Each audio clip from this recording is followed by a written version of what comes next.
Hello दोस्तों, स्वागत है आपका द स्ट्रॉन्ग माइंडसेट एकेडमी में। वर्ग 3 चयन परीक्षा की यह आज 8वीं क्लास है। इसके पहले हमने 7 क्लासेस में रसायन विज्ञान की यूनिट 13, यूनिट 14 और भौतिक विज्ञान की यूनिट 15 के क्वेश्चंस किए थे और 7वीं क्लास में हमने यूनिट 16 के क्वेश्चंस स्टार्ट किए थे, जिनमें से हम 50 प्रश्न कर चुके थे। आज की इस वीडियो में हम आगे के प्रश्न करने वाले हैं, तो चलिए स्टार्ट करते हैं आज की इस वीडियो को। और आज का पहला प्रश्न है, विद्युत मोटर में ऊर्जा का रूपांतरण किस रूप में होता है? ऑप्शन ए यांत्रिक से विद्युत, ऑप्शन बी ऊष्मा से प्रकाश, ऑप्शन सी विद्युत से यांत्रिक या ऑप्शन डी रासायनिक से ऊष्मा। तो इस प्रश्न का सही उत्तर है ऑप्शन नंबर सी, विद्युत से यांत्रिक। विद्युत मोटर में ऊर्जा का रूपांतरण विद्युत से यांत्रिक रूप में होता है। अगला प्रश्न है, फ्लेमिंग के बाएं हाथ का नियम किस पर लागू होता है? ऑप्शन ए विद्युत प्रेरण पर, ऑप्शन बी परावर्तन पर, ऑप्शन सी ध्वनि तरंगों पर या ऑप्शन डी चुंबकीय बल पर। तो इस प्रश्न का सही उत्तर है ऑप्शन नंबर डी, चुंबकीय बल पर। फ्लेमिंग के बाएं हाथ का नियम चुंबकीय बल पर लागू होता है। अगला प्रश्न है, किसी दर्पण में परावर्तन की क्रिया होती है? ऑप्शन ए अपवर्तन के कारण, ऑप्शन बी ध्वनि तरंगों के कारण, ऑप्शन सी प्रकाश तरंगों के कारण या ऑप्शन डी गर्मी के कारण। तो इस प्रश्न का सही उत्तर है ऑप्शन नंबर सी, प्रकाश तरंगों के कारण। अगला प्रश्न है, गोलीय दर्पण का एक उदाहरण है? ऑप्शन ए आवर्धक लेंस, ऑप्शन बी समतल दर्पण, ऑप्शन सी उत्तल दर्पण या ऑप्शन डी प्रिज्म। तो गोलीय दर्पण के दो प्रकार होते हैं, एक होता है उत्तल और दूसरा होता है अवतल दर्पण। तो इस प्रश्न का सही उत्तर होगा ऑप्शन नंबर सी, उत्तल दर्पण। अगला प्रश्न है, लेंस की क्षमता की एसआई इकाई क्या है? Option A metre, option B centimetre, option C dioptre या ऑप्शन डी वाट। तो इस प्रश्न का सही उत्तर है ऑप्शन नंबर सी, डायोप्टर। अगला प्रश्न, प्रकाश का पूर्ण आंतरिक परावर्तन कब होता है? ऑप्शन ए जब कोण छोटा हो, ऑप्शन बी जब अपवर्तनांक कम हो, ऑप्शन सी जब आपतन कोण अधिक हो और प्रकाश सघन से विरल माध्यम में जाए या ऑप्शन डी जब प्रकाश दर्पण से टकराए। तो इस प्रश्न का सही उत्तर है ऑप्शन नंबर सी, जब आपतन कोण अधिक हो और प्रकाश सघन से विरल माध्यम में जाए तब पूर्ण आंतरिक परावर्तन की घटना होती है। अगला प्रश्न है, फ्लेमिंग के दाएं हाथ का नियम किससे संबंधित है? ऑप्शन ए बल की दिशा जानने, ऑप्शन बी विद्युत धारा की दिशा, ऑप्शन सी विद्युत चुंबकीय प्रेरण या ऑप्शन डी ऊष्मा प्रभाव की दिशा। तो इस प्रश्न का सही उत्तर है ऑप्शन नंबर सी, विद्युत चुंबकीय प्रेरण। अगला प्रश्न है, ध्वनि तरंगों को उत्पन्न करने के लिए आवश्यक है? ऑप्शन ए निर्वात, ऑप्शन बी कंपन, ऑप्शन सी ऊर्जा या ऑप्शन डी अपवर्तन। तो इस प्रश्न का सही उत्तर है ऑप्शन बी, कंपन। ध्वनि तरंगों को उत्पन्न करने के लिए कंपन आवश्यक होते हैं। अगला प्रश्न है, पराश्रव्य तरंगों की आवृत्ति कितनी होती है? तो इस प्रश्न का उत्तर आप सभी को मालूम है, option number C is the right answer, 20,000 hertz से अधिक। अगला प्रश्न है, विद्युत धारा का चुंबकीय प्रभाव किसने खोजा? Option A Newton, option B Oersted, option C Fleming या ऑप्शन डी फैराडे। तो इस प्रश्न का सही उत्तर है ऑप्शन नंबर बी, ऑरस्टेड। विद्युत धारा का चुंबकीय प्रभाव की खोज ऑरस्टेड ने की थी। अगला प्रश्न है, प्रतिरोध का मात्रक क्या है? Option A ampere, option B ohm, option C volt या ऑप्शन डी कूलम। तो इस प्रश्न का सही उत्तर है ऑप्शन नंबर बी, ओम। प्रतिरोध का मात्रक होता है ओम। अगला प्रश्न, ओम का नियम किसके बीच संबंध बताता है? ऑप्शन ए वोल्टेज और पावर, ऑप्शन बी करंट और resistance, option C voltage current और रेजिस्टेंस, ऑप्शन डी करंट और समय। तो इस प्रश्न का सही उत्तर है option number C, voltage current और रेजिस्टेंस। अगला प्रश्न है, प्रकाश का अपवर्तन होता है? ऑप्शन ए माध्यम से, ऑप्शन बी परावर्तन से, ऑप्शन सी तापमान से या ऑप्शन डी दाब से। तो इस प्रश्न का सही उत्तर है ऑप्शन नंबर ए, माध्यम बदलने से। प्रकाश का पर अपवर्तन तब होता है जब प्रकाश एक माध्यम से दूसरे माध्यम में गमन करता है। अगला प्रश्न है, ध्वनि की चाल वायु में कितनी होती है? ऑप्शन ए 343 मीटर प्रति second, option B 3 lakh kilometre प्रति सेकेंड, ऑप्शन सी 100 मीटर प्रति सेकेंड या ऑप्शन डी 1500 मीटर प्रति सेकेंड। तो इस प्रश्न का सही उत्तर है ऑप्शन नंबर ए 343 मीटर प्रति सेकेंड। अगला प्रश्न, उत्पन्न ध्वनि कितनी समय में अनुगूंज उत्पन्न करती है? Option A 1 second, option B 0.1 second, option C 0.01 second या ऑप्शन डी 0.2 सेकेंड। तो इस प्रश्न का सही उत्तर है ऑप्शन नंबर बी 0.1 सेकेंड। अगला प्रश्न है, प्रकाश का परावर्तन निम्न में से किस नियम का पालन करता है? ऑप्शन ए न्यूटन का नियम, ऑप्शन बी बल का नियम, ऑप्शन सी अपवर्तन का नियम या ऑप्शन डी परावर्तन का नियम। तो बात की है प्रकाश का परावर्तन, तो किस नियम का पालन करेगा? प्रकाश के परावर्तन का नियम का पालन करेगा। Option D is a right answer. अगला प्रश्न है, विद्युत धारा को नापने का यंत्र है? Option A voltmeter, option B ammeter, option C galvanometer या ऑप्शन डी ओम। तो इस प्रश्न का सही उत्तर है ऑप्शन नंबर बी अमीटर। अगला प्रश्न, एक समान चुंबकीय क्षेत्र में धारावाही चालक पर बल की दिशा किससे ज्ञात होती है? ऑप्शन ए फैराडे नियम, ऑप्शन बी फ्लेमिंग का बाएं हाथ का नियम, ऑप्शन सी लेंस का नियम या ऑप्शन डी न्यूटन का नियम। तो इस प्रश्न का सही उत्तर है ऑप्शन नंबर बी फ्लेमिंग के बाएं हाथ का नियम। अगला प्रश्न है, प्रकाश की गति अधिकतम होती है? ऑप्शन ए जल में, ऑप्शन बी कांच में, ऑप्शन सी निर्वात में या ऑप्शन डी वायु में। तो इस प्रश्न का सही उत्तर है ऑप्शन नंबर सी निर्वात में। प्रकाश की गति होती है अधिकतम निर्वात में। अगला प्रश्न है, परावर्तन कोण किसके बराबर होता है? ऑप्शन ए आपतन कोण, ऑप्शन बी अपवर्तन कोण, ऑप्शन सी 0 डिग्री या ऑप्शन डी 90 डिग्री। तो इस प्रश्न का सही उत्तर है ऑप्शन नंबर ए आपतन कोण।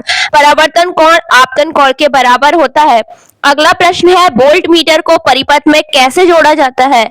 ऑप्शन ए श्रेणी क्रम में, ऑप्शन बी समानांतर रूप में, ऑप्शन सी प्रतिलोम क्रम में या ऑप्शन डी त्रिकोण क्रम में। तो इस प्रश्न का सही उत्तर है ऑप्शन नंबर बी समानांतर क्रम में।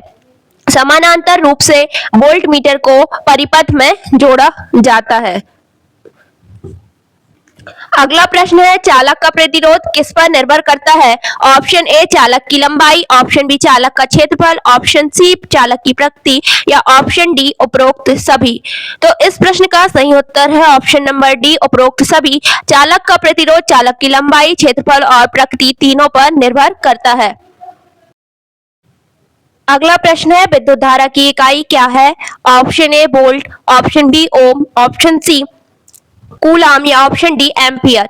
तो इस प्रश्न का सही उत्तर है ऑप्शन नंबर डी एम्पियर। अगला प्रश्न है, लेंस की क्षमता क्या दर्शाती है? ऑप्शन ए प्रतिबिंब का आकार, ऑप्शन बी प्रकाश का वेग, ऑप्शन सी लेंस द्वारा किरणों को मोड़ने की क्षमता या ऑप्शन डी प्रतिबिंब की दूरी। तो इस प्रश्न का सही उत्तर है ऑप्शन नंबर सी लेंस द्वारा किरणों को मोड़ने की क्षमता। अगला प्रश्न है, उत्तल दर्पण द्वारा बना प्रतिबिंब होता है? ऑप्शन ए वास्तविक उल्टा, ऑप्शन बी आभासी सीधा, ऑप्शन सी वास्तविक सीधा या ऑप्शन डी आभासीय उल्टा। तो इस प्रश्न का सही उत्तर है ऑप्शन नंबर बी आभासीय सीधा। अगला प्रश्न, एम्पियर का प्रयोग किससे संबंधित है? ऑप्शन ए ध्वनि की तीव्रता से, ऑप्शन बी विद्युत धारा के चुंबकीय प्रभाव से, ऑप्शन सी प्रकाश की तीव्रता से, ऑप्शन डी प्रतिबिंब की दूरी से। तो इस प्रश्न का सही उत्तर है ऑप्शन नंबर बी विद्युत धारा के चुंबकीय प्रभाव से। अगला प्रश्न है, विद्युत धारा के चुंबकीय प्रभाव का उपयोग कहाँ होता है? ऑप्शन ए रेडियो में, ऑप्शन बी बल्ब में, ऑप्शन सी इलेक्ट्रिक घंटी में या ऑप्शन डी चुंबकीय कंपास में। तो इस प्रश्न का सही उत्तर है ऑप्शन नंबर सी इलेक्ट्रिक घंटी में।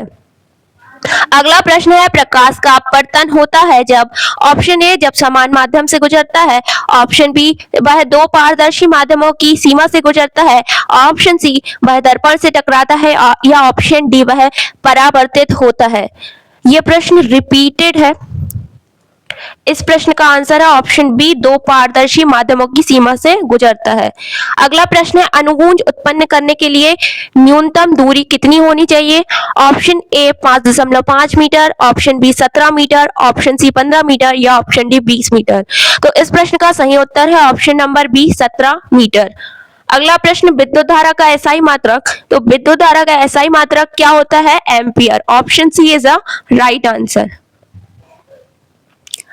अगला प्रश्न है, विद्युत परिपथ में फ्यूज का कार्य क्या है? ऑप्शन ए धारा बढ़ाना, ऑप्शन बी प्रतिरोध बढ़ाना, ऑप्शन सी अधिक धारा सुरक्षा या ऑप्शन डी वोल्टेज कम करना। तो इस प्रश्न का सही उत्तर है ऑप्शन नंबर सी, अधिक धारा से सुरक्षा। अगला प्रश्न है, प्रकाश की तरंग प्रकृति को सिद्ध करने वाला प्रयोग कौन सा है? ऑप्शन ए यंग का द्विचिराभिद्रय प्रयोग यानी जो डबल स्लिट प्रयोग था, ऑप्शन बी न्यूटन की गति, ऑप्शन सी फैराडे का प्रयोग या ऑप्शन डी एम्पियर का नियम।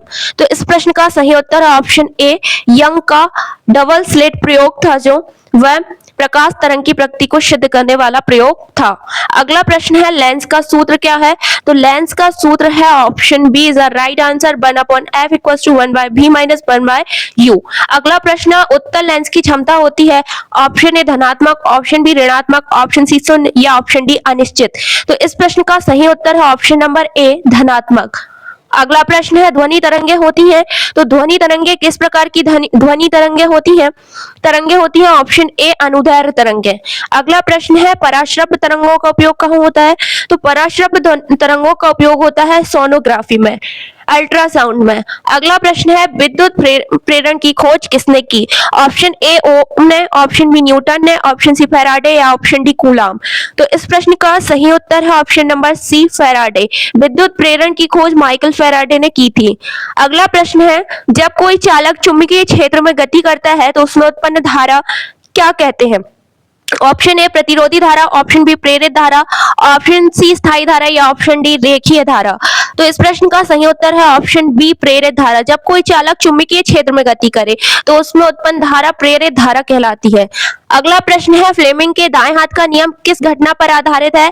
तो फ्लेमिंग के दाएं हाथ का नियम जो है विद्युत चुंबकीय प्रेरण की घटना पर आधारित है। Option A is a right answer. अगला प्रश्न, जब प्रकाश एक माध्यम से दूसरे माध्यम में जाता है तो उसकी गति कैसी होती है? ऑप्शन ए अपरिवर्तित, ऑप्शन बी परिवर्तित, ऑप्शन सी निश्चित या ऑप्शन डी अनिश्चित। तो इस प्रश्न का सही उत्तर है ऑप्शन बी, परिवर्तित हो जाती है। जब प्रकाश एक माध्यम से दूसरे माध्यम में जाता है तो उसकी गति क्या होती है? परिवर्तित हो जाती है। अगला प्रश्न है, पूर्ण आंतरिक परावर्तन का उदाहरण। तो पूर्ण आंतरिक परावर्तन का एक उदाहरण है optical fibre. Option B is a right answer. अगला प्रश्न है, ध्वनि तरंगे किस माध्यम में सबसे तेज चलती है? तो ध्वनि तरंगों को चलने के लिए माध्यम की आवश्यकता होती है और सबसे तेज जो है ठोस माध्यम यानी option C is a right answer. अगला प्रश्न है, किसी चालक में धारा नापने के लिए किस यंत्र का उपयोग करते हैं? Option A voltmeter, option B barometer, option C ammeter या ऑप्शन डी स्पीडोमीटर। तो इस प्रश्न का सही उत्तर है ऑप्शन सी, अमीटर। अगला प्रश्न है, ध्वनि किस कारण उत्पन्न होती है? तो ध्वनि किस कारण उत्पन्न होती है? कंपन से उत्पन्न होती है और ध्वनि के लिए अगर आवश्यक क्या है पूछा जाए तो कंपन ही है। अगला प्रश्न है, विद्युत ऊर्जा का मात्रक क्या है? तो विद्युत ऊर्जा का मात्रक है जूल। किसी भी प्रकार की ऊर्जा हो उसका मात्रक होता है जूल।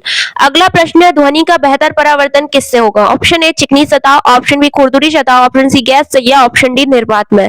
तो इस प्रश्न का सही उत्तर है ऑप्शन ए, चिकनी सतह, क्योंकि बेहतरीन परावर्तन पूछा है चिकनी सतह से होगा। खुरदुरी सतह से परावर्तन तो होगा परंतु चिकनी सतह सबसे अच्छा परावर्तन होगा।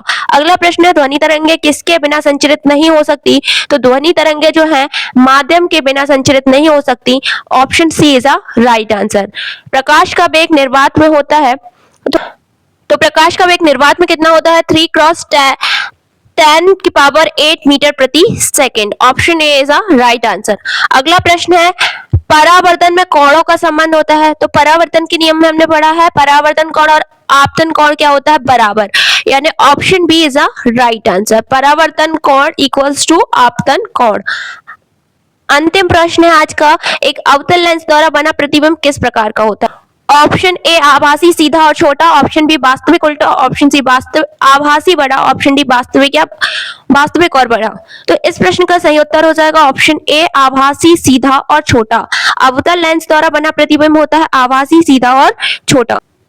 तो दोस्तों यहाँ पर हमने यूनिट 16 के 100 क्वेश्चंस कर लिए हैं।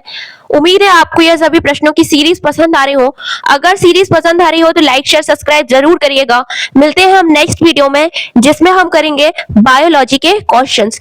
जब तक के लिए धन्यवाद।